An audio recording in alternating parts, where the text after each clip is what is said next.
Bonjour Marc, Bonjour Anita. comment vas-tu? Yes, ben écoute, je suis très content de te retrouver. Moi, j'ai accepté ton invitation avec joie. J'adore ta page Réalise tes envies. Et puis, on a fait du coaching ensemble. Donc, là, de voir ce bébé naître, se développer, voilà, je suis content de participer à ça. Chouette, chouette. Merci beaucoup déjà. Euh, alors, Marc Fleuriet, Oui, je t'interview dans le cadre donc, de ma page Réalise tes envies. Tu es guide accompagnateur sur le chemin de l'éveil c'est ça. et tu partages spécifiquement sur le bonheur. Et ça, c'est pour moi, c'est exactement là-dessus que j'ai envie de partager aussi. Hmm, J'ai vraiment un focus sur le bonheur hmm, dans ma démarche de vie. Et donc, la page Réalise tes envies, c'est en fait une page euh, euh, que j'ai mis en place dans le but d'inspirer les gens à réaliser ce qu'il y a dans leur cœur, à hmm, donner forme à l'inspiration qu'il y a dans leur cœur. C'est précisément ça. hmm, D'avoir le courage, en fait, d'incarner dans le monde ce que notre cœur nous suggère de faire. C'est hmm, vraiment ce point-là qui me passionne, en fait. Euh, et, donc, euh, et donc, dans ce cadre-là, une fois par mois, sur la page, j'interviewe quelqu'un qui chemine qui a déjà un certain cheminement sur la réalisation, sur cette route de la réalisation de ses envies, euh, et qui euh, et qui comment dire et qui se positionne dans le monde à partir de qui il est et hmm, qui ose incarner ce que son cœur lui dicte en fait. hmm. Et c'est ça que j'ai envie de soutenir. Et donc, dans ce cadre-là, toi, ben, pour moi, ben, tu es sur ce chemin-là. Et, et si j'ai bien compris, en fait, ta vision, c'est l'être créateur, Oui. la vision que tu portes. Et est-ce que tu peux nous dire un petit peu ce que tu veux dire par c'est quoi pour toi être créateur? euh, Voilà. Alors, ça peut être compris à plusieurs niveaux. L'être créateur, ultimement, c'est Dieu, c'est la conscience universelle, donc ça se réfère déjà à ça. Mais la conscience, par la manifestation, crée. C'est aussi une attitude, justement, une attitude alignée. Je crée, en fait, à partir de ma liberté, à partir de mon inspiration, à partir de la joie, à partir de l'amour.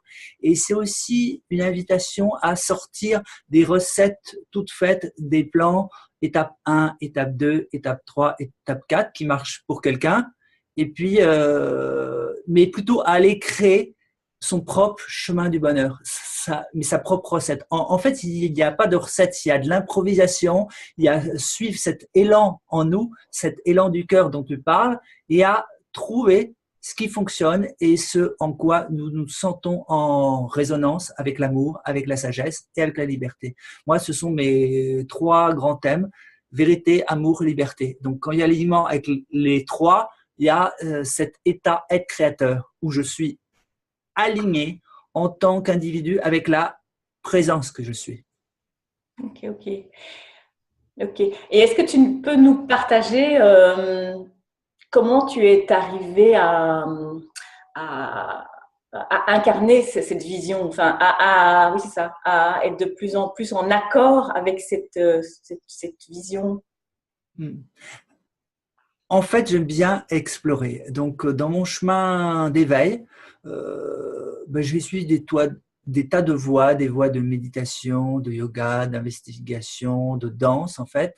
Et je m'apercevais qu'à chaque fois, mais je reprenais ce qui m'était enseigné dans les formations, mais j'ajoutais toujours mes ingrédients et puis des fois je mixais en fait un bout de ce que j'avais vu d'un côté et puis un bout de ce que j'avais vu à l'autre pour l'ajuster vraiment à ce dont j'avais besoin et de la manière dont je le comprenais. Donc quelque part je m'appropriais le processus pour le mettre au service de l'être et ainsi je devenais créateur et pas juste imitateur ou un copieur ou un disciple de machin, de trucs, etc. en fait.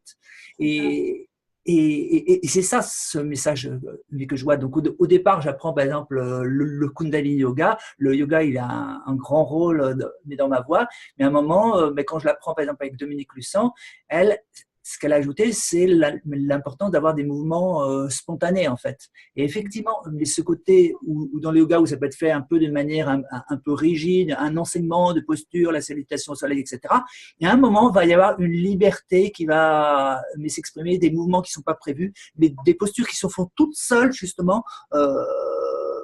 Mais que le corps prend. Ce qui va faire à un moment le lien avec une autre pratique qui est la danse, justement.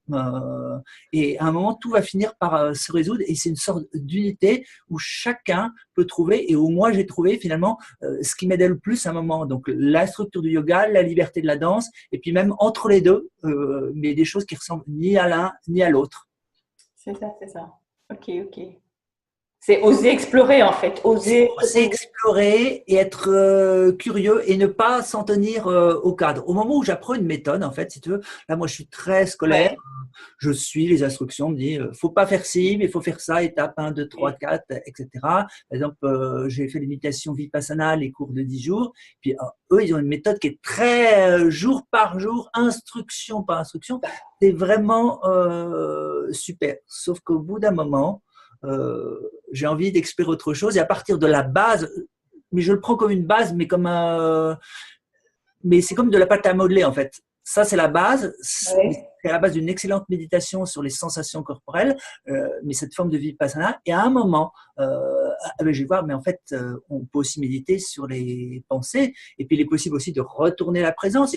Et en plus, ils font pas de yoga durant ces retraites de 10 jours. Et moi, à un moment, j'ai constaté justement que les pratiques de yoga que j'avais appris ailleurs, en commençant par les faire, après la méditation, j'étais beaucoup plus justement dans cette posture d'être équanime avec toutes les sensations qui se présentent comme c'est proposé dans ce type de méditation, par exemple. Oui, c'est ça, c'est ça. C'est en fait c'est d'être son propre repère en fait. Son propre repère et commencer à écouter le maître intérieur et pas seulement le maître extérieur en fait. C'est important cette étape, mais d'avoir des êtres inspirants en fait. Mais ces êtres inspirants, ils nous ramènent à vérifier la résonance avec notre vérité intérieure et donc être créateur de notre propre chemin. C'est ça être créateur, c'est être créateur de notre propre chemin et pas se contenter d'essayer de répliquer Cartolé, Bankati, Ramana Maharshi, etc. Ça a bien marché pour eux, mais ça va être différent la manière mais dont ça va se passer. Et tu peux regarder pour toi, Anita. Mais justement, mais les recettes d'éveil, en fait, il y en a pas. C'est suite à joie, suite en amour, suite en bonheur. C'est ça la recette universelle. C'est qu'est-ce que te dit ton maître intérieur. Et là, tu vas être dans une posture créative. C'est ça. Ça m'intéresse beaucoup en fait ce que tu dis parce que je suis vraiment là-dedans dans cette question-là. Euh, Tu vois, quand je suis des cours de mouvement, de danse, j'ai cette comment dire, à la fois évidemment je m'intéresse à plein de choses, mais j'ai souvent cette difficulté de justement me positionner là-dedans, tu vois, de trouver quel est mon propre, quelle est ma vérité là-dedans, et c'est quelque chose qui m'obsède entre guillemets de plus en plus, tu vois. Au moment, je me dis qu'en fait, je dois, enfin, ce qui va m'aider, c'est de oser proposer des choses à partir de mes intuitions, en fait. Exact. Euh, Super. et de m'amuser, et puis de voir le retour des gens, et de me dire, tiens, en effet, là, il y a quelque chose d'intéressant ou pas, mais donc, en tout cas, sortir de ce mental qui ne me fait rien expérimenter, en fait. Tu vois ce que je veux dire? Enfin, en fait, je commence à faire confiance en fait à ma guidance. C'est Et, exactement et ça ça, dont on parle. Ouais. Et ça m'a pris vraiment du temps. J'en parle, je prends le temps maintenant d'en parler parce que ça peut parler à des gens. C'est que je m'intéresse au chemin de l'éveil depuis toujours, en fait, je peux dire.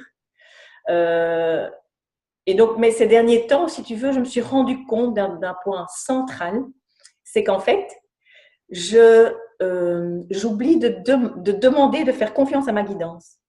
C'est drôle, alors que j'en parle assez souvent, mais en concret, en réalité, ben, j'oublie de tout simplement demander, de noter et de faire ce qui m'a été dit, même si je ne comprends pas tout de suite ce qu'on me dit en fait. Même Ouais. si, tu comprends? Tout à fait.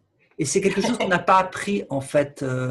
On a appris finalement par les parents à remettre notre autorité à l'extérieur, à masquer un petit peu nos intuitions, nos ressentis, nos instincts pour se conformer à un programme, à des règles. Et tout ça, c'est ça qui, justement, qui maintient dans cet état d'ignorance, en fait. Donc le chemin de l'éveil, mais c'est un retour justement à aller trouver la vérité en soi. C'est ça. Mais ce qui est compliqué, je trouve, c'est que tu, quand par exemple ta guidance te dit certaines choses, mais que toi, tu ne le comprends pas tout à fait, c'est de quand même le faire. Ça, je trouve ça Exactement. compliqué. Tu comprendras après. Moi, c'est ce que je dis, en fait. Tu comprendras quand tu l'auras fait, en fait. Et puis, c'est la manière aussi de gagner de la confiance, mais c'est-à-dire de mettre à l'épreuve, mais positivement, c'est-à-dire de faire une expérience. Tiens, voyons ce que ça fait de suivre la guidance, puisque de toute façon, c'est comme une expérience. Tout le reste de ma vie, j'ai pris l'habitude de ne pas suivre la guidance. Ça ne m'a pas mené à une expérience très agréable. Maintenant, qu'est-ce qui se passerait si je suivais ma guidance? C'est une question. Eh ben, pour le savoir, je vais la suivre. Et là, mais justement, mais là, je vais pouvoir constater qu'en suivant la guidance, ma vie s'aligne sur le chemin d'éveil, sur le chemin du bonheur.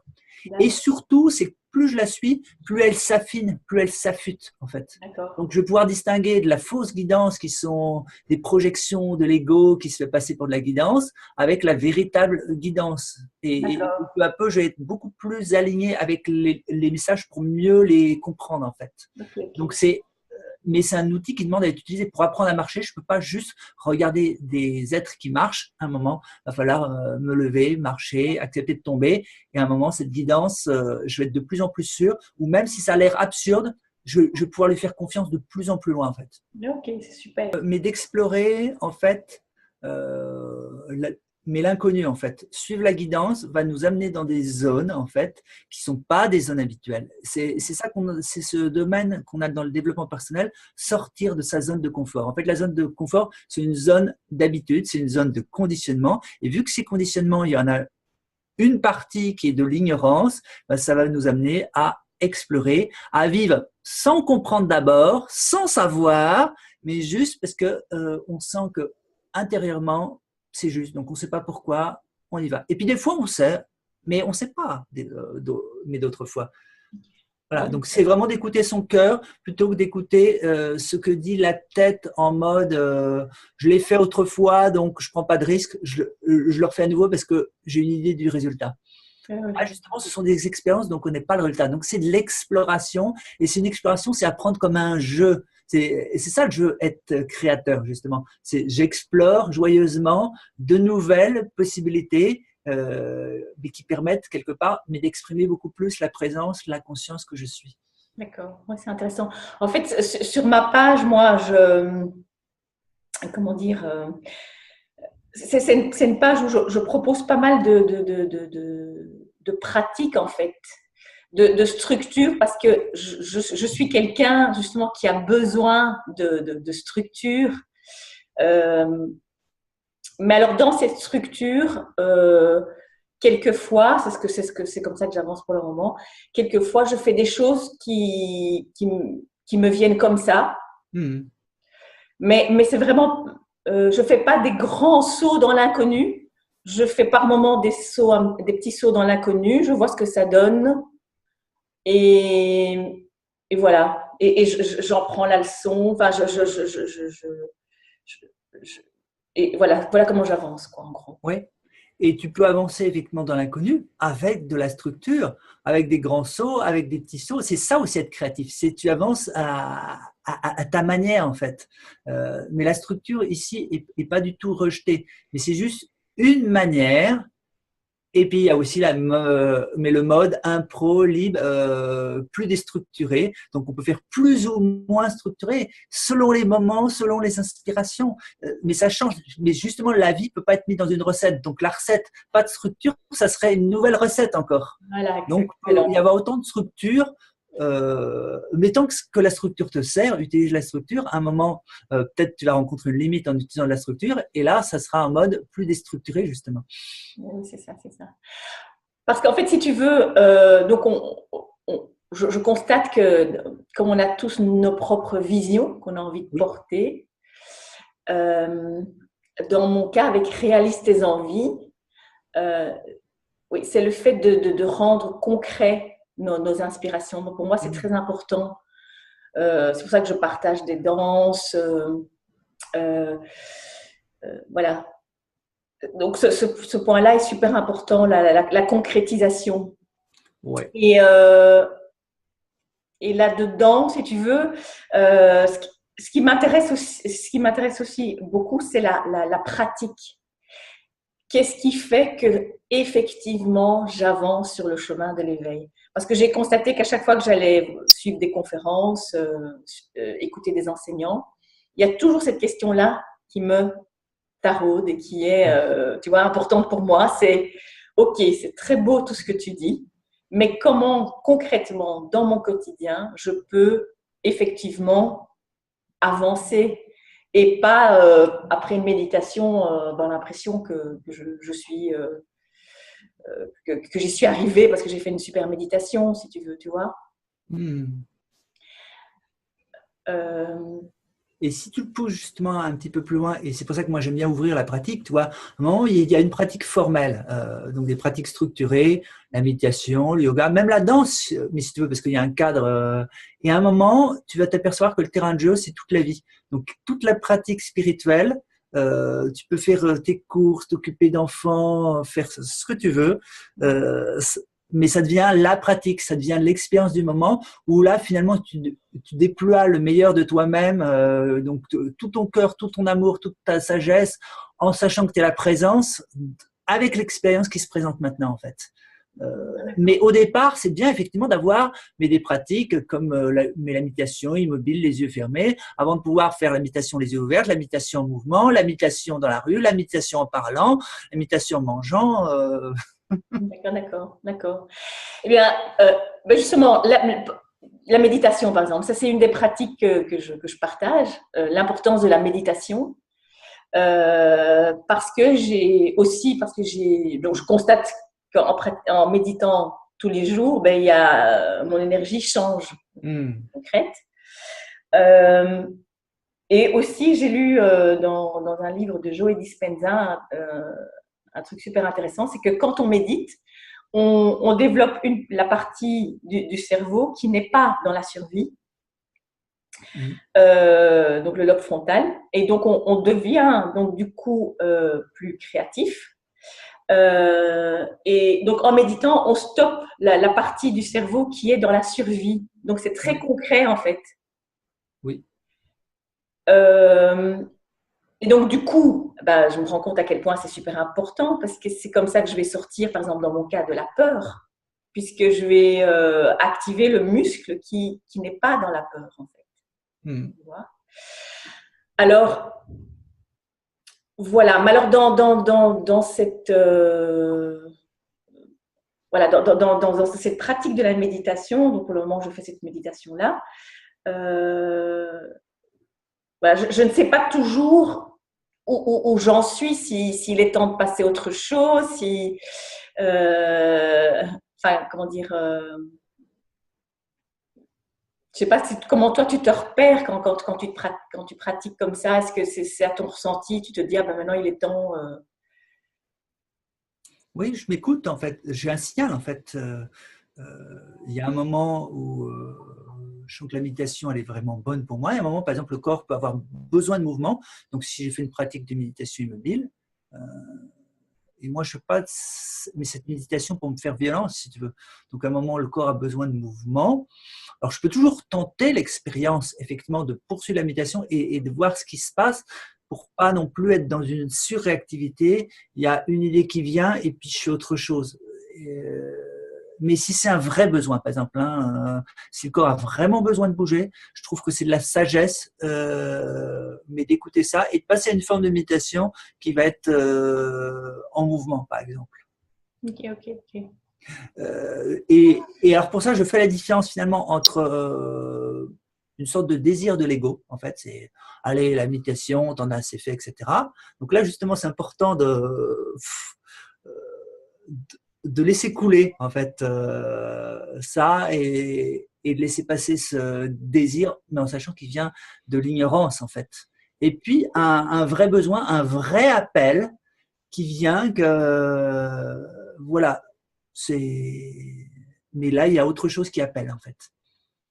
Donc la réponse, elle est intérieure, mais elle demande un discernement en fait entre deux sources qui vont me demander de quitter la méditation. Donc effectivement, pour l'ego, à un moment, il va en avoir marre, mais tu pourrais à la place faire quelque chose de plus concret, de plus productif. Tu as assez médité pour aujourd'hui. Ou au contraire, tu n'as pas assez médité. Si tu méditais 2 fois plus, tu t'éveillerais, etc. Hein, ça joue dans les deux sens. Ce sont des jugements sur soi en fait. Et puis la vraie source, c'est merci pour cette méditation et maintenant j'ai de la joie à entrer dans un autre type d'activité en fait. Ça, ce dont tu parles là, c'est pas du tout évident d'avoir ce discernement-là, en fait. Et oui, et c'est pour ça que la méditation, on pourrait reformuler la méditation comme l'art de l'écoute en fait. Ouais, mais quand on parle de méditation, en fait, c'est tout un champ de possibilités. Hein, et il y a des tas de pratiques de méditation jusqu'à la méditation véritable, qui est la méditation sans méditant, en fait. Hein, méditation éveillée, où il y a juste la pure présence, en fait, où c'est reconnu comme ça. Mais en tout cas, dans les méditations progressives, c'est l'art de l'écoute et justement de rester avec tous les phénomènes qui apparaissent, puis d'avoir aussi du discernement, mais sur ce qu'ils sont en fait. Donc, par exemple, quand il y a une activité qui est ignorante et qui active les mécanismes de survie dont tu parles, c'est de reconnaître que ça fait partie de l'activité ignorante. Parce que si je peux la reconnaître dans la méditation, je vais ensuite pouvoir la reconnaître dans l'activité de tous les jours. Parce que si je ne la reconnais pas, elle va continuer à être active dans la vie de tous les jours.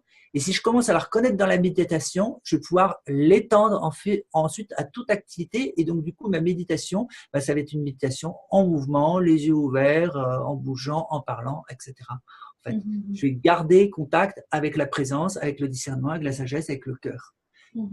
Si je ne fais pas ça, la méditation, au bout d'un moment, va devenir une fuite. C'est-à-dire que je vais me sentir bien durant la méditation et la vie quotidienne va y avoir une sorte de rejet, elle n'est pas très intéressante. Non, mais donc l'idée, c'est d'inonder de présence tous les secteurs de la vie où il y avait de l'ignorance avant. Mais ça se fait seulement avec de l'expérience, avec de la pratique, en étant curieux avec les signaux, en fait. À partir de quel moment je m'amuse plus mais dans la méditation? À partir de quel moment je suis plus dans mon enthousiasme? Quelle est l'activité qui fait que là, je suis pas en peine à la méditation? Il est possible d'utiliser, par exemple, des questions pour se rappeler de ça, en fait. Est-ce que je me focalise plus sur les contenus ou sur l'attitude que j'ai par rapport à ces contenus? Dans la méditation, c'est beaucoup plus important d'être conscient de l'attitude que des contenus de la méditation.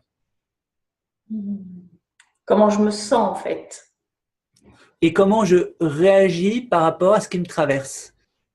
Quelle est la réponse que je donne, tu vois? Je peux avoir, par exemple, une tension, tu vois? Mais si je sens une tension, mais est-ce que je réagis dans la tension pour lutter, pour fuir contre cette tension? Ben ça, c'est de l'ignorance. Donc, je réponds à une tension par de l'ignorance, ou bien cette tension, je peux rester ouvert et elle peut rester là autant qu'elle veut. Elle fait partie de l'expérience. Et plus je la laisse tranquille, cette tension, plus elle va pouvoir se détendre naturellement, en fait. Ça, c'est l'état d'esprit de la méditation. Okay. Parce que là, la réponse que je donne, c'est une réponse en tant que présence dans le deuxième cas. Alors que dans le premier cas, c'est un moi qui lutte contre des phénomènes. Donc, c'est encore tous les mécanismes de survie, de l'ego, etc. Donc, en fait, tu es très attentif à ce qui est véritablement vivant, en fait, enthousiaste. C'est à ça que tu es attentif. Oui, absolument.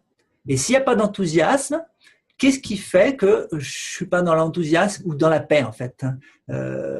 Qu'est-ce que je me raconte ou alors qu'est-ce que j'ai l'impression qui fait que la situation n'a pas? Parce que là, du coup, mais ça expose à la lumière de la conscience l'activité ignorante. Mais écoute, si je comprends bien ce que tu dis, c'est plutôt super, en fait. Oui, mais dans les deux cas, tu gagnes, en fait. Soit tu es en paix, en fait, ou alors il est exposé les résistances de l'activité ignorante.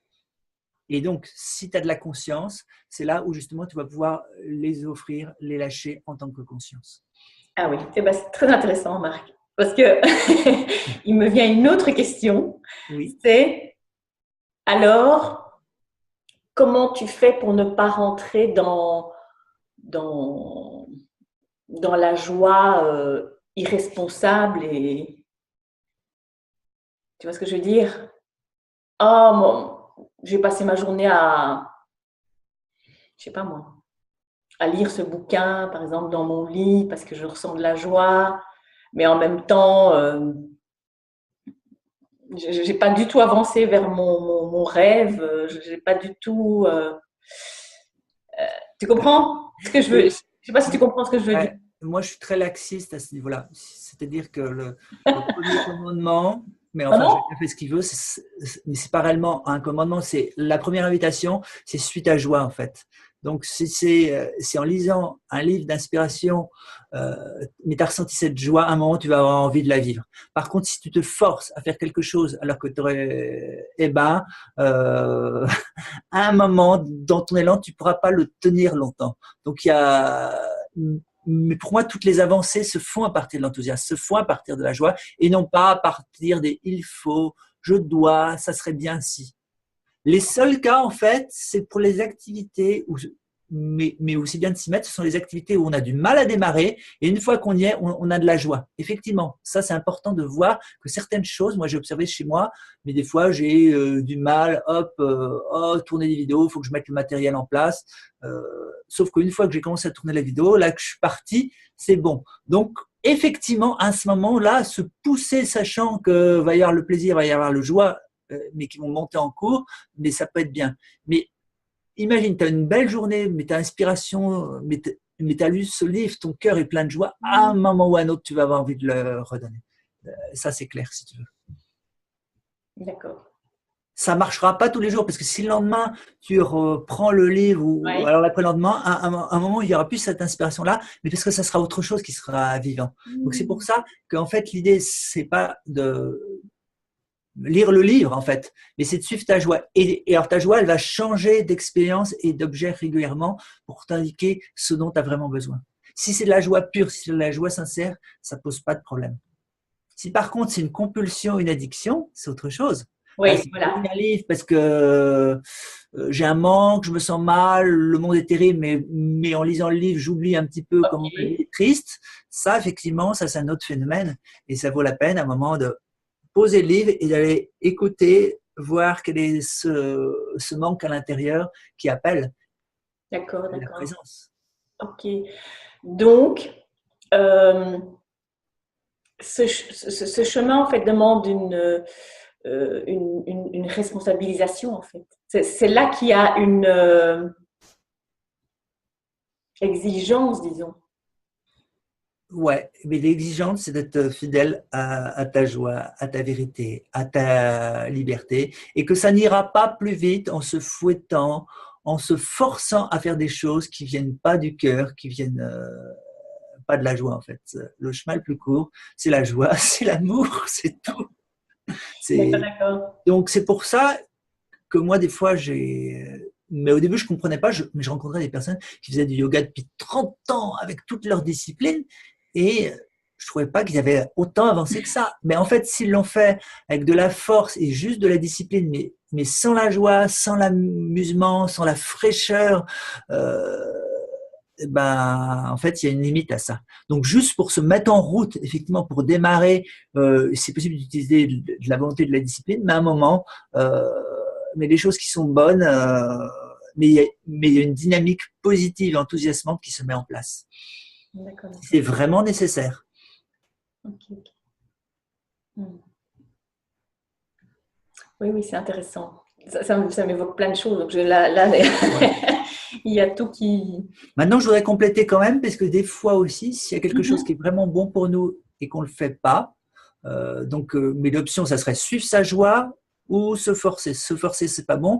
Et suivre la joie, si on la sent pas, alors qu'on pourrait se dire, mais pourtant, ça, si je le mettais en œuvre, ça serait vraiment, vraiment bon. Ben, c'est peut-être parce qu'il y a aussi, effectivement, les résistances de l'ignorance. Donc là, plutôt que de vouloir se pousser, donc d'appuyer sur l'accélérateur, moi, je dirais plutôt de lâcher le frein et donc d'aller voir en soi s'il n'y a pas des peurs et des croyances limitantes qui fait que ça se fait pas, en fait.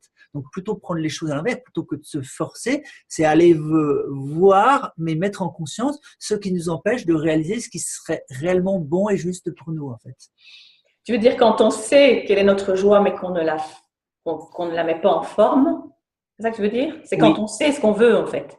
exactement. Donc, il y a peut-être une peur ou une mémoire ancienne qui nous dit, ouais, mais si tu fais ça, tu vas être en danger. Par exemple, si tu réalises tes envies, on va te juger et tu vas pas être aimé. Et ça, mais ça fait qu'effectivement, bien que de partager tout ce qui est cher à notre cœur, ça soit en général une excellente idée. Il y a plein de gens qui ne le font pas parce que ils vont exposer finalement leur vérité et il y a une crainte par rapport à être vulnérable, à être jugé, à ne pas être aimé, à ne pas être apprécié.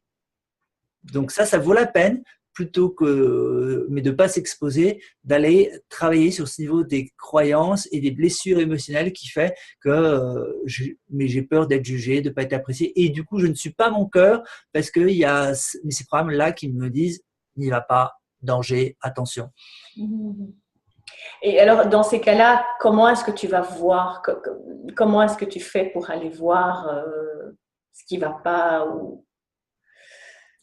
Est-ce que tout simplement tu t'arrêtes, tu écris, te vient C'est là où j'ai pas de méthode universelle, mais j'aime beaucoup l'écriture. Moi, mes méthodes favorites, c'est effectivement méditation, écriture, voire méditation avec un carnet à côté. Donc, s'il y a quelque chose, je peux aussi le noter. Et puis, je reprends la méditation. Ça, c'est une méthode qui marche très bien pour moi. Donc, si je sens qu'il y a effectivement un conditionnement ou une pulsion qui vient de l'ignorance, hein, je ne sais pas si pour tes auditeurs c'est clair de ce que j'entends pour ignorance. L'ignorance, c'est de se prendre pour un moi, se prendre pour quelqu'un, pour une personne séparée. C'est ça l'ignorance. Hein. Voilà. Alors que l'éveil, c'est de réaliser qu'il n'y a que la présence. Voilà. Donc, mais donc, s'il y a quelque chose qui est de l'ordre de l'ignorance que je suis en moi, c'est en général, ça me commande de faire quelque chose. Donc, en général, soit d'attraper quelque chose, j'ai absolument besoin de ça pour être heureux, soit de le fuir ou soit de lutter. En général, ça ressemble à ça, l'ignorance, en fait. Donc, ce sont les mécanismes de survie. Donc, plutôt que donc d'aller lutter, fuir, je fais rien, j'arrête, je ralentis, je respire, je vais aller écouter à l'intérieur.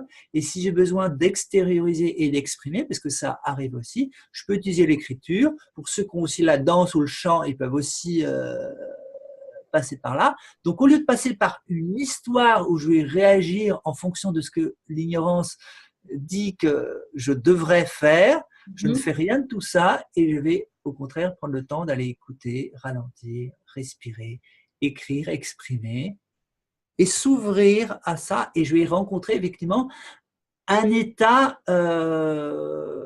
que j'ai pris l'habitude de fuir, tu vois, une tristesse, une peine, une rancœur, une idée, ah oui, mais la vie est vraiment pas juste, et ce genre de choses en fait. Et je vais laisser remonter tout ça plutôt que de dire non, je le vois pas.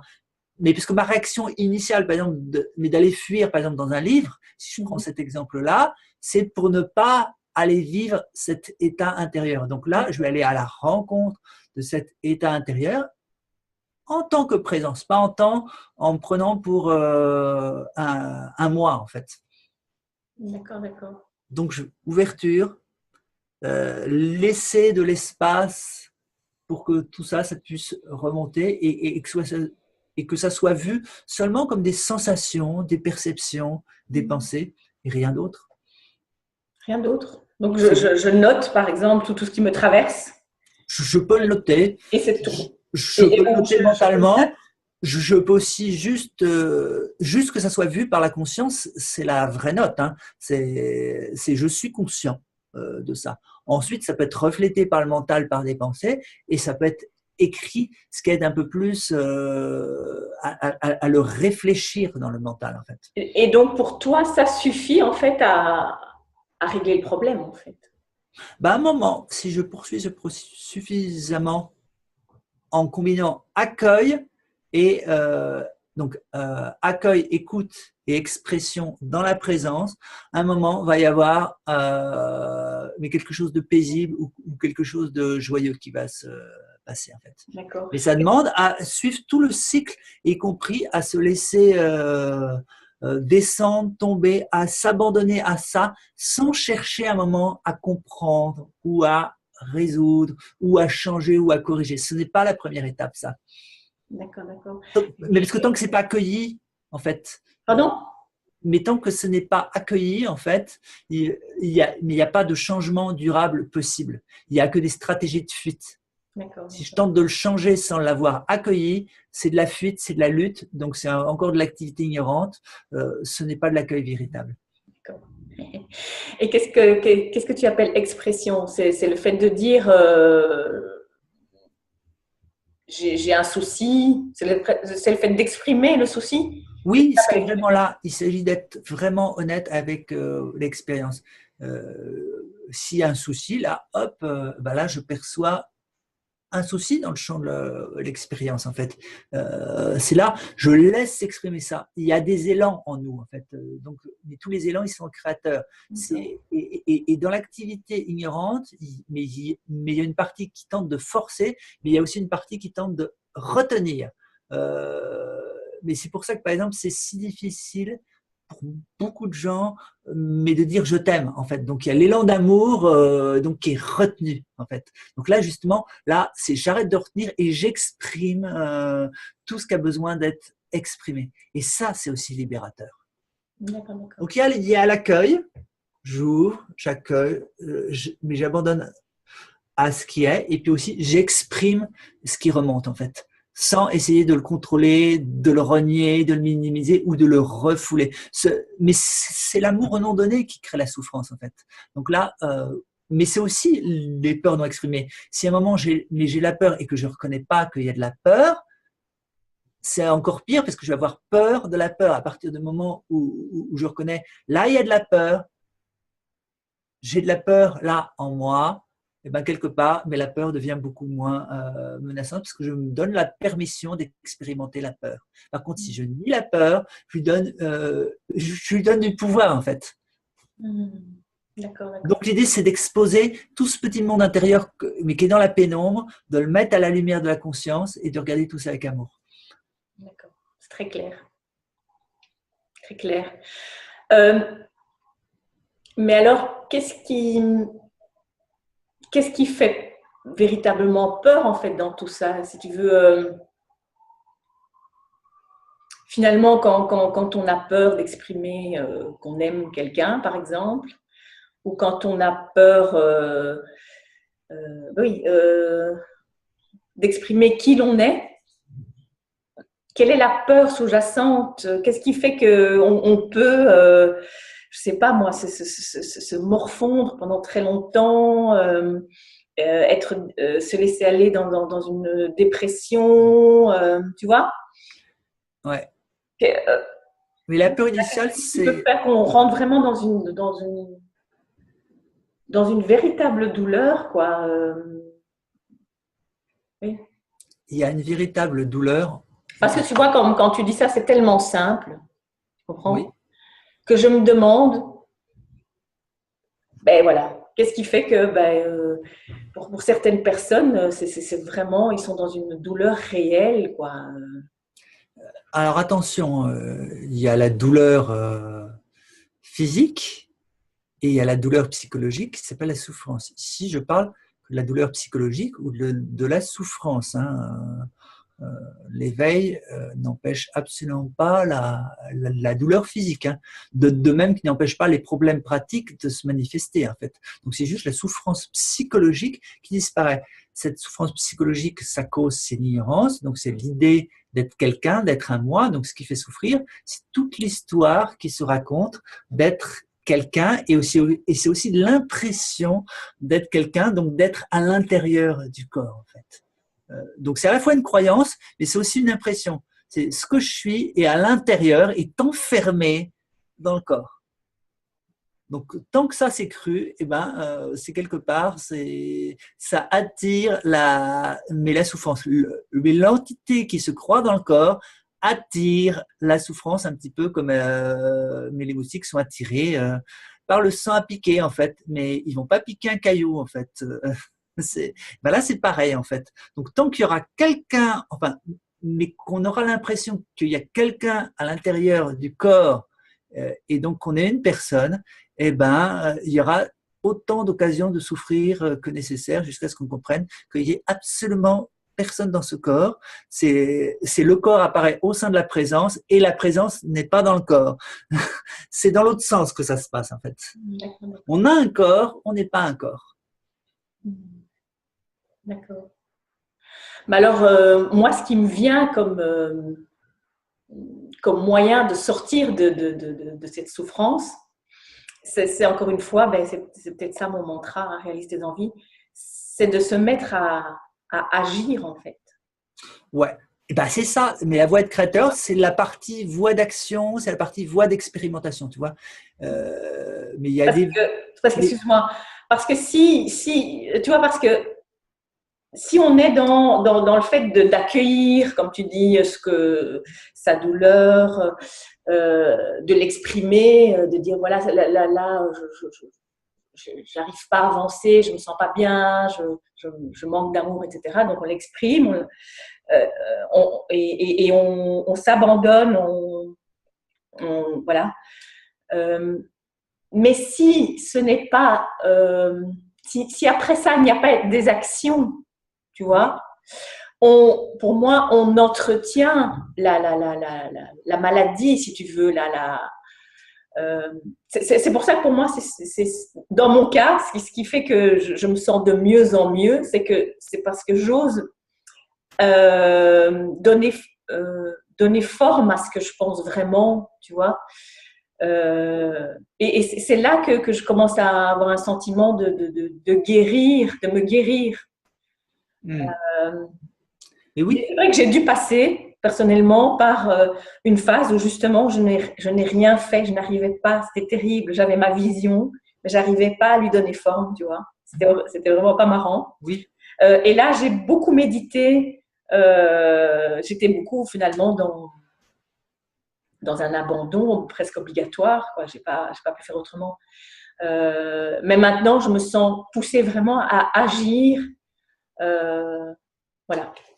Absolument. C'est ça, à partir du moment où tes élans ils sont alignés et spontanés, mais la voie de la création, par les pensées, les paroles et les actions, elle est tout à fait nécessaire. Ce que je décrivais le processus, c'est quand je ne suis pas aligné, il est sage de s'abstenir pour d'abord se réaligner, se reconnecter à l'élan créateur et ensuite les pensées, les paroles et les actions juste alignées comme celles que tu décris surgissent. Si toi, tu es connecté déjà à ce flux, en fait, tu es déjà dans l'accueil, en fait. Tu es déjà dans cette juste attitude, tu vois. Maintenant, c'est pour tous ceux qui ne se sentent pas connectés à l'enthousiasme ou alors qui sont en mode réactivité ignorante, c'est sage de repasser par le point zéro, de laisser mais les conditionnements, mais faire de la déconstruction pour que rejaillisse l'élan naturel, l'élan juste en fait. Et là, effectivement, mais c'est la joie de donner, c'est la joie de partager, c'est la joie de contribuer, c'est la joie de vivre en étant pleinement soi-même en fait. C'est ça. Mais alors, cette période, ce temps de déconstruction peut être plus ou moins long en fait. Peut être plus ou moins long, absolument. Et puis c'est pas un processus linéaire. C'est ça aussi qui est important. Donc, il peut y avoir de la déconstruction et de la construction, en fait. Mais même qu'il y a le jour et la nuit. Mais il y a un moment pour construire, mais à partir du beau, du vrai, du bon, en fait. Et puis, il y a un moment pour déconstruire les vieilles structures créées par l'ignorance, en fait. Donc, c'est les deux à la fois. D'accord, d'accord. À un moment, si tu sens que tu as une limite, eh ben peut-être là, tu vas dire, tiens, mais qu'est-ce qu'il y a à déconstruire ce mur pour ouvrir un espace où je vais pouvoir me construire à nouveau. Donc, à un moment, si tu sens que tu as une limite, il y a peut-être quelque chose à déconstruire. Mais tant que tu es dans le flux joyeux, spontané, mais continue en fait. Et c'est un moment où tu sens qu'il y a quelque chose qui te tire, là, tu vas pouvoir, tiens, qu'est-ce que c'est? Prendre le temps, ouvrir, mais tiens, mais il y a un message, il y a un cadeau pour moi. Qu'est-ce que c'est? Mais qu'est-ce que ça m'apprend? Qu'est-ce que je dois prendre en fait en compte, toi? Et là, c'est aussi le système de guidance intérieure qui parle aussi. D'accord, d'accord. La guidance intérieure, c'est pas, tu vois, qu'un message d'amour, mais c'est aussi un signal d'alerte, mais comme le voyant de la voiture qui dit, tiens, tu vas plus avoir assez d'essence, prends ça en compte, en fait. Tu vois, là, moi, je vois, tu vois, dans le réalisme, mais tes envies que tu es très dans un chemin d'incarnation. Donc, c'est là où justement le côté structuré, carré, où on ancre, où on enfante par le bas, si tu veux.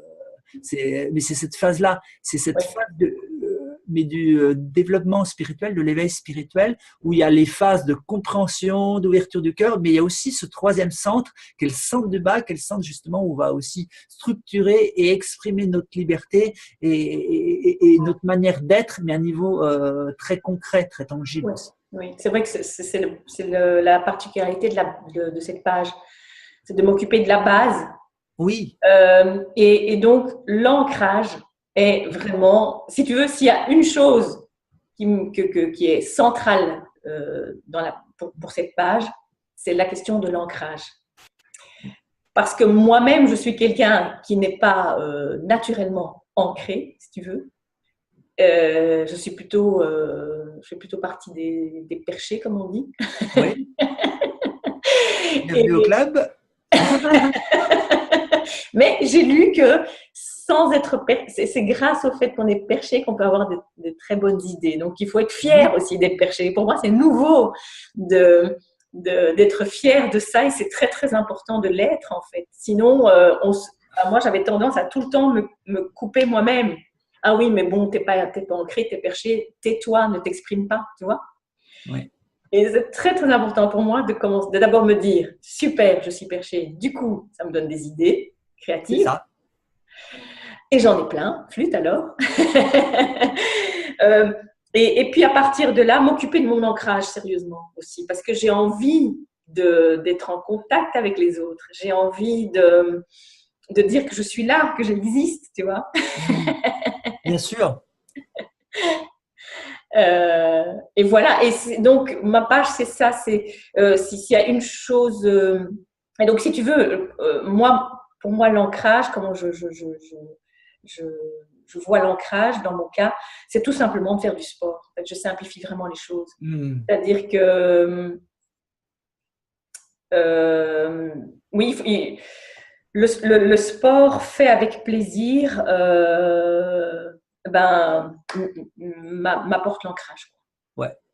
C'est drôle que tu dises ça parce qu'effectivement, dans ce niveau d'ancrage, mais l'aspect corporel est vraiment important. Et c'est pour ça que pour l'élévation spirituelle, hein, si on voit ça effectivement comme un processus avec les 7 chakras du haut en bas, mais dans ce modèle-là, mais c'est important aussi de prendre soin des premiers niveaux qui sont des niveaux d'ancrage et qui reconnectent au corps, à l'intelligence corporelle. Parce que si la base, elle est fragile, ben, tous les systèmes de méditation et autres vont devenir des systèmes d'évitement où il va y avoir de la créativité, de l'inspiration, où ça se concrétisera jamais et où du coup il y aura une vie pourrie avec un monde idyllique et la méditation, comme j'ai dit, pourrait devenir une fuite. Alors que sinon, justement, le fait d'être perché comme toi, comme moi, ben justement, on peut avoir des milliards d'idées et on choisit juste celles mais qu'on a envie d'incarner, en fait. Tu vois.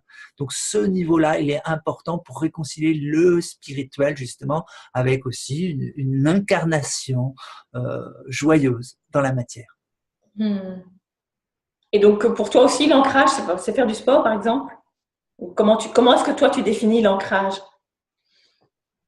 Les pieds sur terre, moi j'aime bien la danse dans mes pratiques. Les pratiques, mais comme le yoga, comme la danse.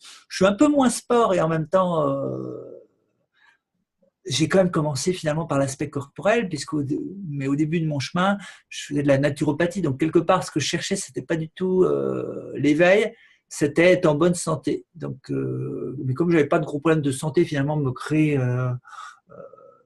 un corps en bonne santé, ça n'a pas été si compliqué que ça. Et à un moment, j'ai dit, bah, c'est juste ça. Sauf que là, je partais d'une bonne base physique, en fait. Hein, mais un bon niveau d'énergie. Donc ensuite, l'ancrage, c'est plus que la santé ou la vitalité du corps, mais c'est un aspect de l'ancrage. C'est aussi la concrétisation des projets. C'est de quoi je veux enfanter depuis l'inspiration. Donc pour moi, c'est bien de partir de la santé, de la vitalité, mais parce que c'est une base qui aide énormément et que les gens qui sont épuisés, malades, après tu leur dis de méditer et tout, mais ils n'ont même pas la force de faire ça. Donc des fois, de commencer par la base de la base, qu'est le corps et se remettre dans un corps qui est un peu dans la vitalité, c'est bon. Mais à un moment, un autre aspect, c'est effectivement de créer, c'est réaliser ses envies, ses projets. Mais donc, c'est pas juste le corps, c'est la dimension du corps. C'est un petit peu cette petite dimension-là de l'ancrage. À un moment, mais la concrétisation des projets, ça s'élargit la base, en fait. Exactement, c'est ce que j'expérimente. J'expérimente en tout cas, je suis très contente, c'est que je réalise de plus en plus de choses. Oui, Ouais, ça, c'est trop gai ça pour se voit, moi. ouais. Pendant longtemps, j'étais dans ma tête et rien ne se concrétisait. Là, en ce moment, eh ben, je suis étonnée de tout ce que je fais dans une journée, si tu veux. Ah, mais oui, c'est. Trop contente. Ouais. Moi, je vois la dynamique de ta page, c'est vrai que c'est.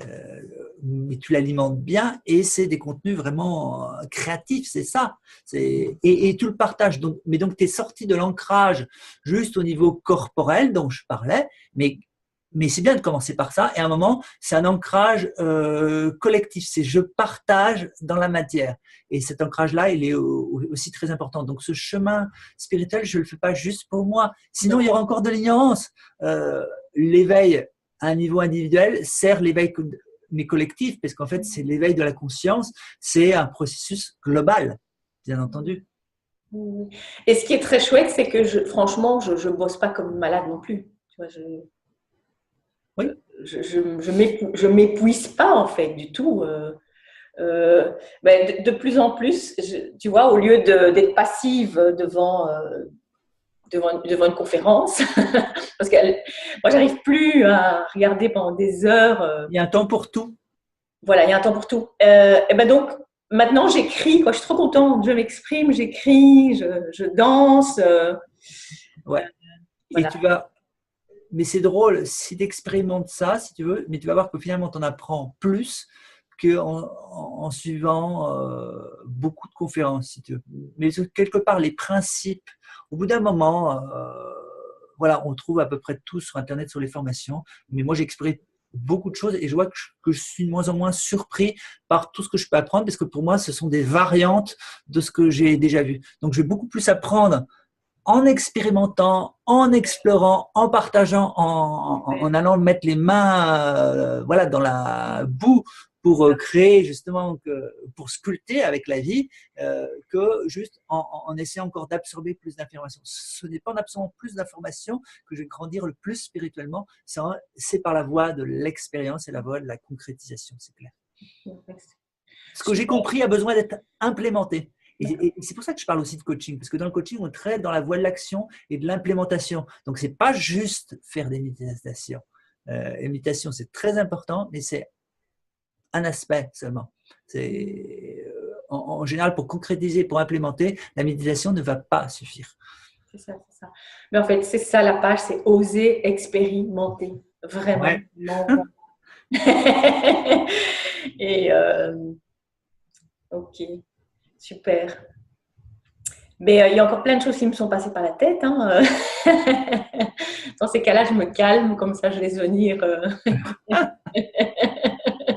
ce qu'il y a de mieux. Il y a aussi un autre point je crois que tu en as parlé en fait d'une certaine manière. C'est une des pratiques que je prône aussi, dont je parle beaucoup, c'est le bilan de conscience. C'est d'écrire tous les soirs, de faire un bilan tous les soirs de ce qui s'est passé pendant la journée. Oui. Oui, ça me semble super important. de prendre conscience de ce qui s'est passé pour repérer qui nous sommes vraiment, en fait. Voilà. Donc, Ouais. J'aime beaucoup les outils d'écriture et de faire des bilans, mais des moments pour faire le point, en fait, et pour clarifier. Donc, ça permet de remettre de la conscience sur des moments, justement, où il n'y en a pas eu. Donc, d'une manière rétrospective. Sauf que le fait de mettre de la conscience sur ce qui s'est passé, sur des moments de joie, de gratitude, et aussi sur des schémas récurrents, même le faire après, ben, ça va faire qu'ensuite, je vais avoir de la conscience au moment où ça se produit et que du coup, à partir du moment où je vais avoir de la conscience, je vais pouvoir amener une nouvelle réponse, un nouveau choix. Donc, j'utilise ça aussi depuis des années. Je dois avoir des années de différents carnets où je note, tiens, qu'est-ce qui est important, mais quelles sont mes compréhensions justement. Et le fait que ça reste pas juste au niveau de la pensée, mais que ça passe par l'écriture, et ben du coup, je l'intègre à un niveau beaucoup plus profond. Parce que le niveau de la pensée, finalement, c'est plus éphémère. Donc, de passer par l'écriture, mais justement, c'est un stade qui est intermédiaire entre la pensée et l'expérience. Et ça serait peut-être une suggestion que je pourrais donner à ceux qui ont du mal encore à concrétiser, à expérimenter, c'est qu'ils peuvent utiliser l'écriture, parce que l'écriture, c'est assez proche de l'expérience. À partir du moment où je peux l'écrire, à partir du moment où je peux en parler, je suis proche de pouvoir le concrétiser. Par contre, tant que ça reste en pensée, mais il y a encore quelques marches à franchir. Donc, de passer de la pensée à la parole avec quelqu'un, avec un interlocuteur, pas seulement la parole à voix haute, et à l'écriture, ça va m'aider à le concrétiser et à apporter de la clarté. L'écriture, elle a ça de merveilleux, c'est que j'ai une certaine distance avec ce qui sort de moi. Donc, quelque part, je suis dans la position du témoin de la présence de la conscience. Ce qui fait que les contenus difficiles, mais quand je les exprime, justement, si c'est des peines, des tristesses, des peurs, des schémas, et quelque part, je me désidentifie de ça. Donc, ça a aussi des vertus thérapeutiques, ça permet de clarifier. Mais les études d'écriture, on pourrait en parler longtemps. Et en plus, ils peuvent être couplés avec des outils de dessin pour ceux qui ont une créativité plus grande aussi. Donc, il y a vraiment des... Mais les possibilités sont tellement innombrables, en fait, que maintenant, chacun peut trouver ce qui lui convient, quoi.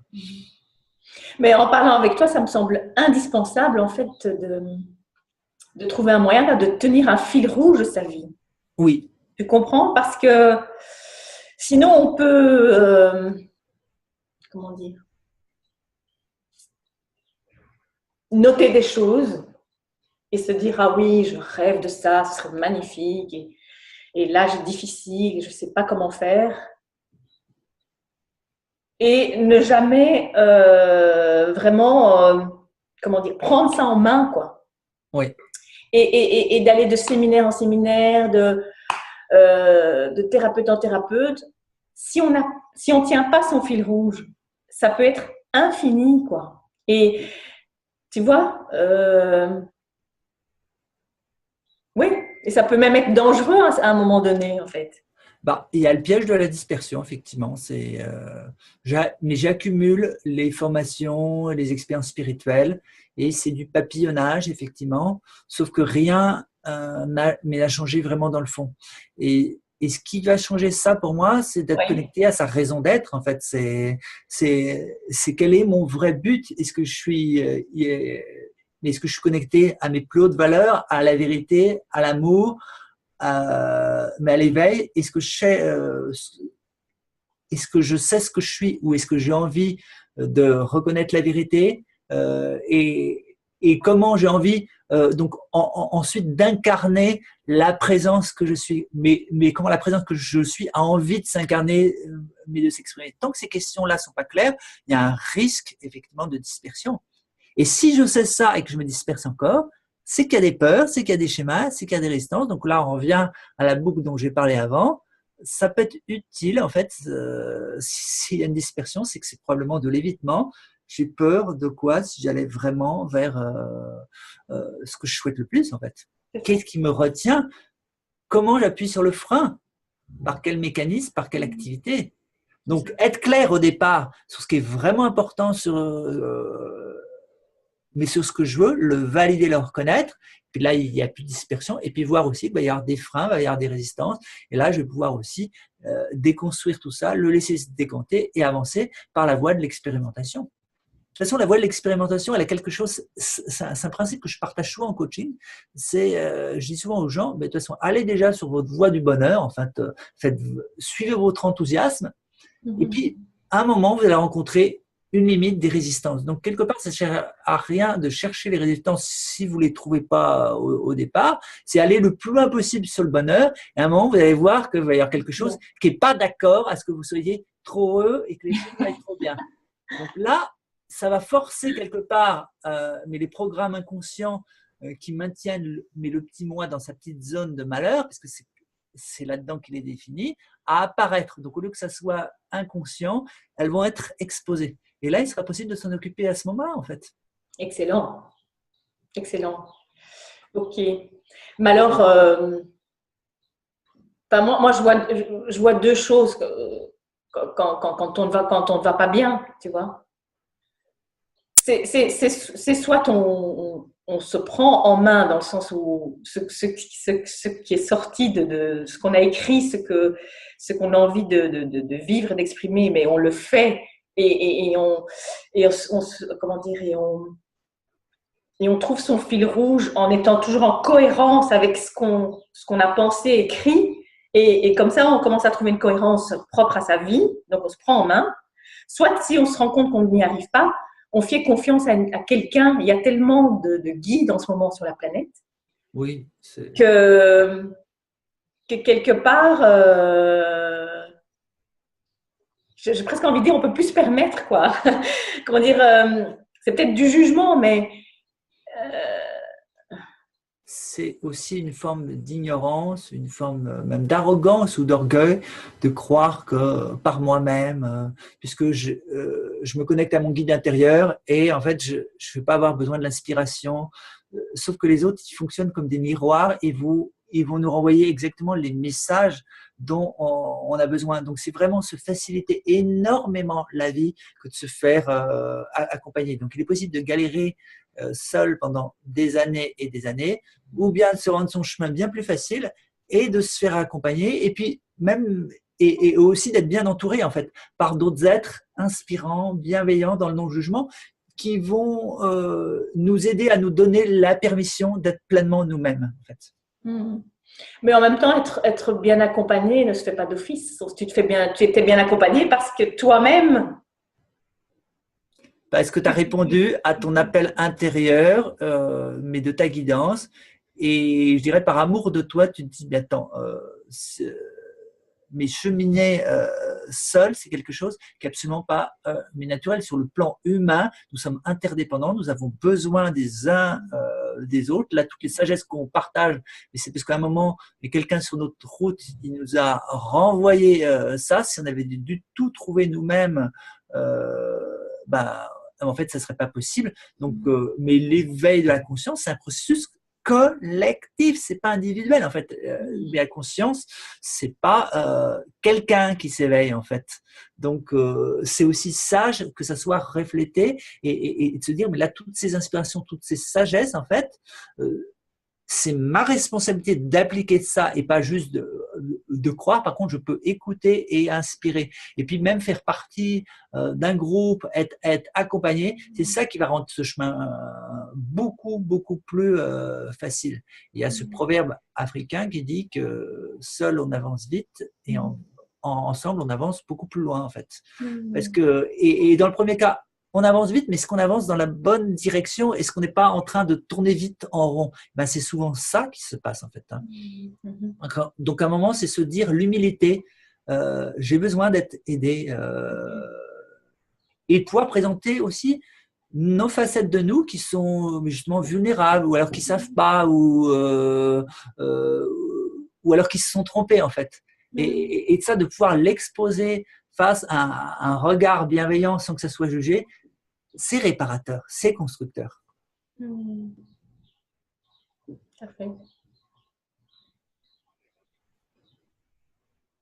C'est probablement d'ailleurs un des meilleurs conseils à mon avis qu'on puisse donner, c'est quelqu'un qui va avancer sur le chemin d'éveil, c'est entourez-vous d'autres êtres qui sont dans cette même élan et même qui ont cheminé de préférence un peu plus que vous, vous allez être entraînés dans leur sillage en fait. quels sont les êtres inspirants autour de vous, en fait. Faites partie d'un groupe, d'une communauté dans lequel vous vous sentez vraiment bien et vous pouvez vous autoriser à être pleinement vous-même. C'est ça le secret. Mais c'est le même secret que pour la méditation. Quelqu'un qui va prendre la méditation, c'est méditer avec ceux qui sont déjà dans le silence, dans la présence, dans le calme. Ça, c'est la méthode de méditation la plus rapide. Sinon, je peux effectivement écouter moi-même tout seul, mais des audios chez moi, c'est mieux que rien. Mais par rapport à un groupe qui a déjà une belle qualité de silence en eux, mais il y a tellement de gens qui me disent bah, tiens, c'est bizarre, la méditation en groupe, d'un seul coup, c'était comme ça. Et puis quand je rentre chez moi, ouais, mais évidemment, avancer mais dans un groupe, c'est tellement plus simple. Donc, c'est pas seulement l'accompagnement individuel, c'est aussi sentir qu'on fait partie d'une famille, d'un groupe, d'une communauté dans laquelle on est pleinement aimé et accueilli pour ce que nous sommes. Et où on peut aussi soutenir et redonner. Tout à fait, ok. Et dans les pratiques que je propose, si tu veux, dans le bilan de conscience du soir, c'est toujours des propositions que je fais, évidemment. C'est un partage. Il y a un point que j'ai mis, tu vois, à chaque fois je mets ancrage. Est-ce que je me suis ancrée? Oui, non, enfin bref, je fais tout le topo de la journée. Je mets le point à résoudre, bilan du soir. Est-ce qu'il y a quelque chose qui va pas, qui est à résoudre, tu vois, et de le faire le plus vite possible. Et ça, je trouve que c'est un truc, ça revient à ce qu'on vient de dire maintenant, c'est un truc super important. C'est OK, là, je tourne en rond, j'arrive pas à trouver une solution. Est-ce que j'ai une idée de ce que je pourrais mettre en place? Oui, non, je ne sais pas. Alors, je demande à ma guidance.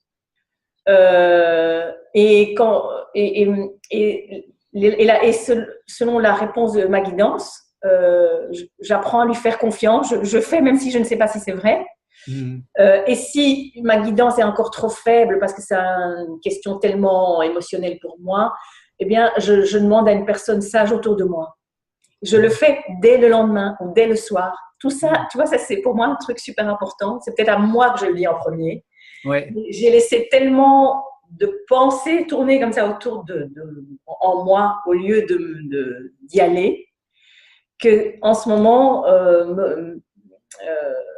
pratiquer ça est tellement salvateur, quoi, tellement. Je suis trop contente en fait de chaque fois de prendre les choses, de régler les choses au plus vite, tu vois. Ouais. Et justement, je perçois mes envies de fuite. Tu vois, il y a des questions que j'aime pas trop. Je suis là, oh non, je vais aller en parler à un tel. Et en général, en fait, j'ai déjà la réponse. C'est juste une question de le faire dès le lendemain.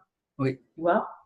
Et ça, c'est un truc, voilà, je trouve super important, quoi. Eh oui, mais justement, de ne pas laisser un mécanisme de fuite qui amène à une forme de procrastination et à un moment de sentir ce soulagement, mais d'avoir réglé. Donc, de ne pas laisser tous ces cycles qui ne sont pas terminés, alors que toi, tu passes à résoudre. Et il y a des tas de choses qu'on peut résoudre, en fait, juste en prenant les choses en main. En fait, ça traîne juste parce que je repousse à plus tard, je repousse à plus tard, je repousse à plus tard, sauf que ça fait juste en général grandir ou maintenir le problème en place, en fait.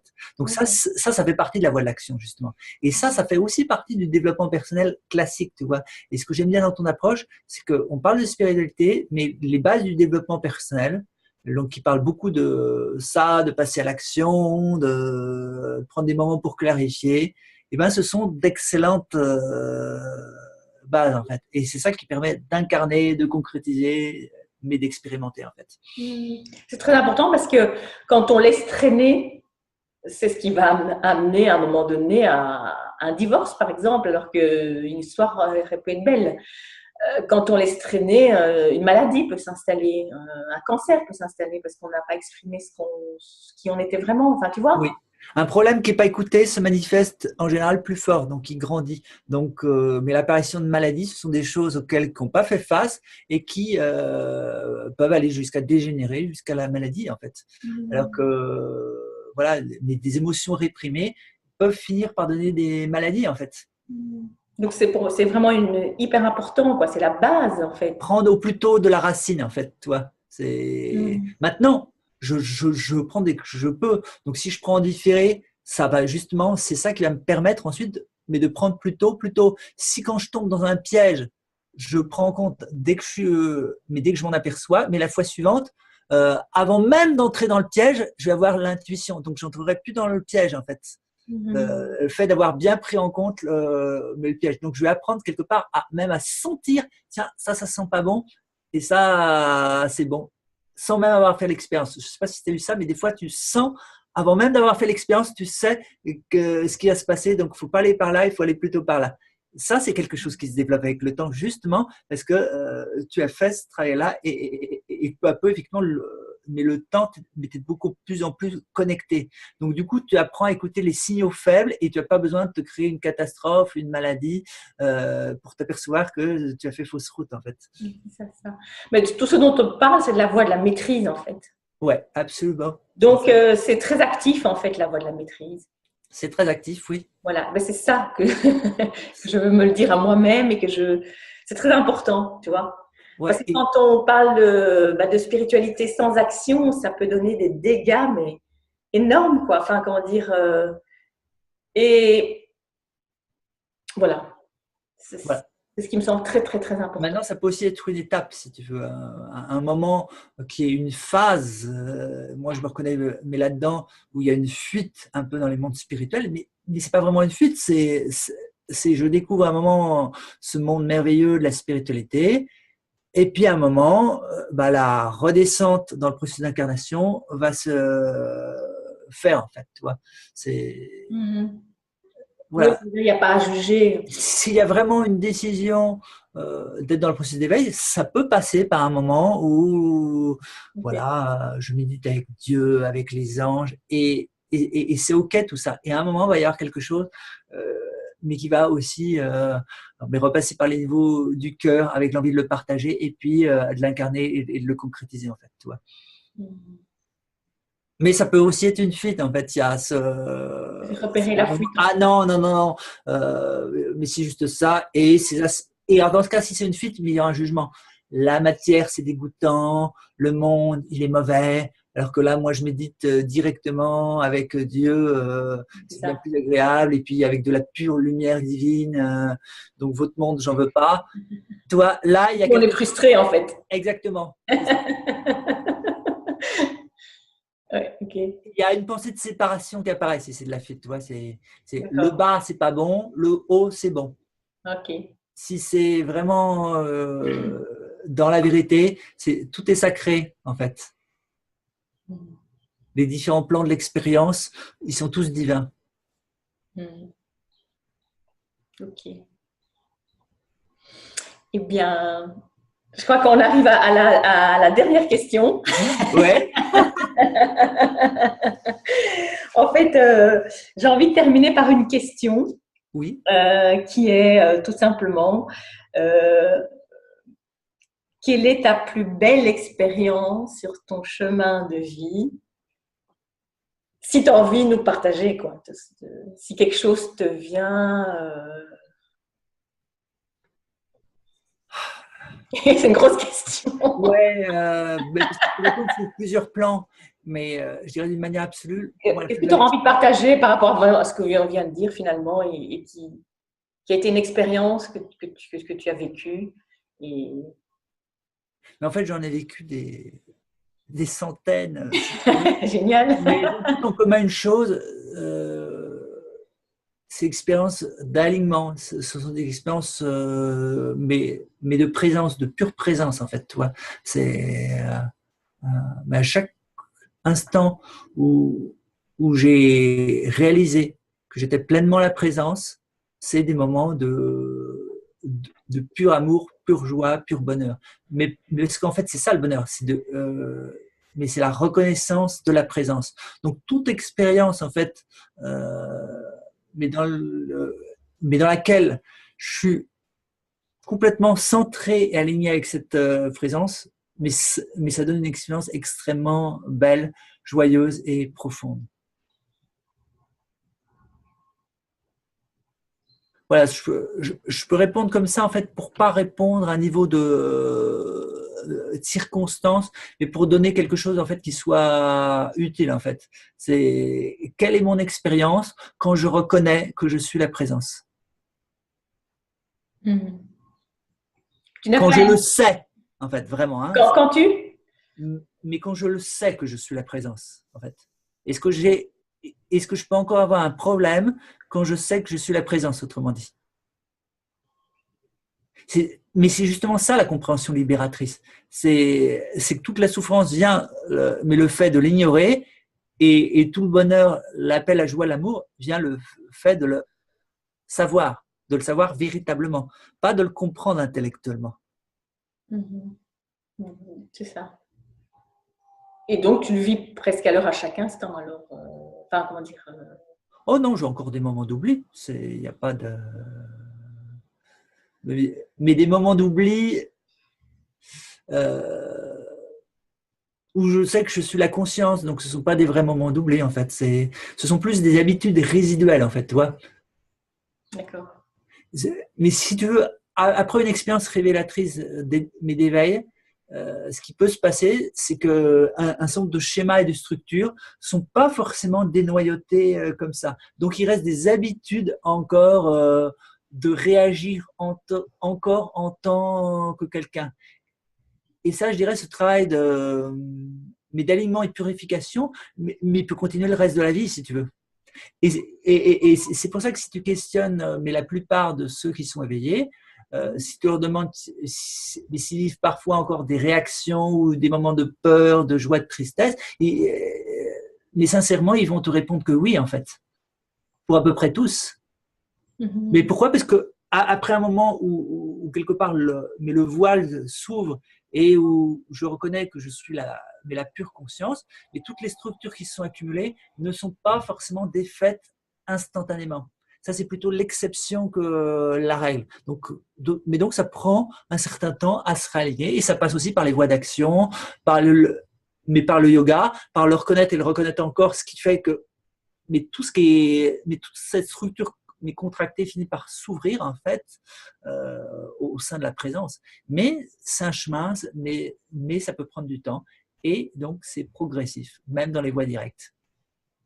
Ça, j'ai mis du temps en fait à le comprendre parce que quelque part, je m'imaginais que voie progressive, c'était progressif et voie directe, c'était direct. Donc en fait, les voies progressives, elles aboutissent à un moment direct, qui est un moment de révélation.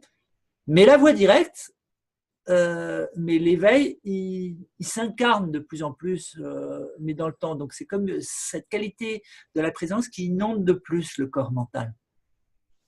Et donc imaginez qu'il va y avoir un truc comme ça et instantanément, tu es tout transformé et tu es en extase permanente. Et ben ça, c'est de l'ordre du fantasme en fait. Ça se passe pas comme ça. En général, en tout cas. J'aurais encore plein, je sais que je pourrais encore parler beaucoup, mais je sens bien qu'en même temps, c'est bien d'arrêter à un moment donné. Tu vois, je le sens physiquement en fait, si tu veux. Écoute, ne forçons pas les choses. Voilà. S'il y avait besoin d'une deuxième interview ou d'autres questions, ça serait toujours possible. D'accord. Ok. Contentons-nous déjà de cela, si tu veux. Hein, voilà. Ah non? Contentons-nous d'être contents, tu vois, d'être vraiment se dire, mais là cet échange, il est suffisant. C'est pas forcément d'en mettre, mais des heures de plus. Et puis peut-être selon les réactions ou les questions, il y a peut-être certains sujets où effectivement, où serait mérité d'être approfondi.